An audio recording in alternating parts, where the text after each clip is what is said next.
नेपाल में हाल की जेन जी युवा पीढ़ी की प्रदर्शनों, आंदोलनों का हिंदी में विस्तृत विवरण है। क्या शुरू हुआ, क्यों, कैसे आगे बढ़ा, नतीजे आदि। आम पृष्ठभूमि। जेन जी से तात्पर्य उन युवाओं से है जो लगभग 1997-2012 के बीच जन्मे हैं। ये प्रौद्योगिकी दृष्टि से अधिक जुहे हैं। सोशल मीडिया और इंटरनेट उनके जीवन का अभिन्न हिस्सा है। नेपाल में इस पीढ़ी के लिए बहुत सारी समस्याएं जड़ें जमाए हुई हैं। बेरोजगारी, राजनीतिक भ्रष्टाचार, नौकर शाही में पारदर्शिता की कमी, आर्थिक असमानता, युवा अवसरों की कमी आदि। ये बातें वर्षों से हैं, लेकिन फिलहाल तनाव बढ़ा है। कारण, ट्रिगर प्रोवोक करने वाले कारण। यह आंदोलन अचानक नहीं शुरू हुआ, बल्कि कुछ घटनाएं मिली हुई थीं जो आम युवा चुड़क बनी। 1.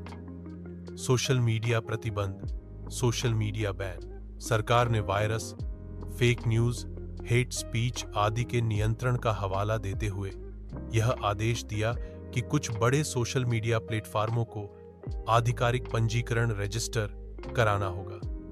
कुछ प्लेटफॉर्मों ने ऐसा नहीं किया। सरकार ने 26 प्लेटफॉर्म्स को बंद करने का निर्देश दे दिया। 2.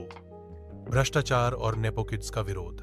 युवाओं में यह महसूस हो रहा है कि राजनीतिक परिवारों के बच्चों और राजनीतिक अभिजात वर्ग के लोगों के बीच असमानता बहुत बड़ी है।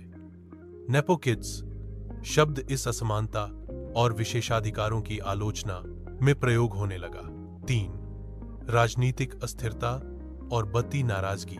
सरकारों का लगातार बदलता रहना, जनता के विश्वास की कमी, आर्थिक मंदी, युवाओं के लिए सीमित अवसर, ये सब पहले से ही मुद्दे थे और सोशल मीडिया बंदी ने उनके अंदर से गुस्से की एक आग को और हवा दी। आंदोलन शुरू होने का क्रम, टाइमलाइन, कोर्स। सोशल मीडिया प्रतिबंध की घोषणा तकरीबन 4 सितंबर 2025 के आसपास हुई।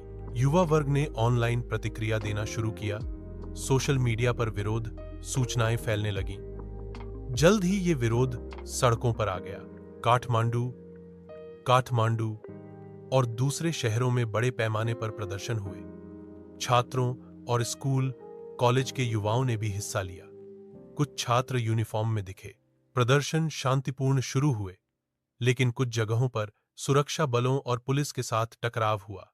आंसू गैस, पानी की तोपें, रबर की गोलियां जैसी विभिन्न नियंत्रण उपायों का इस्तेमाल किया गया। हिंसा के परिणामस्वरूप मृत्यु एवं घायल होने वालों की संख्या हुई।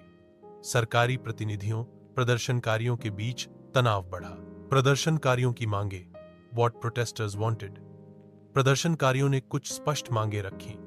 सोशल मीडिया प्रतिबंध को वापस लिया जाए, भ्रष्टाचार को समाप्त किया जाए, विशेष रूप से राजनीतिक अभिजात वर्ग की छूट, प्रिविलेज और पारदर्शिता का अभाव, संसद, पार्लियामेंट का विघटन और नई चुनावों की मांग, दोषियों को सजा मिले, उन अधिकारियों पर कार्रवाई हो जिन्होंने प्रदर्शनकारियों पर हानिकारक बल प्रयोग किया।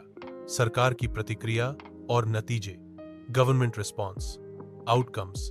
प्रतिबंध बान को लागू करने के बाद जब प्रदर्शन व्यापक हुए, सरकार ने सोशल मीडिया प्रतिबंध वापस लेने की घोषणा की। कुछ शहरों में कर्फ्यू लगाया गया। कुछ अधिकारियों ने इस्तीफा दिया। उदाहरण के लिए गृह मंत्री, होम मिनिस्टर ने नैतिक जिम्मेदारी लेते हुए इस्तीफा दिया। प्रदर्शनकारियों की मांगों की कुछ सुनवाई हुई, लेकिन सवाल यह है कि कितनी स्थायी बदलाव होंगे। चुनौतियां और आगे का रास्ता। हिंसा और मृत्यु घटना। पुलिस ने कुछ स्थानों पर कठोर कार्रवाई की, परिणाम स्वरूप लोगों की जान गई।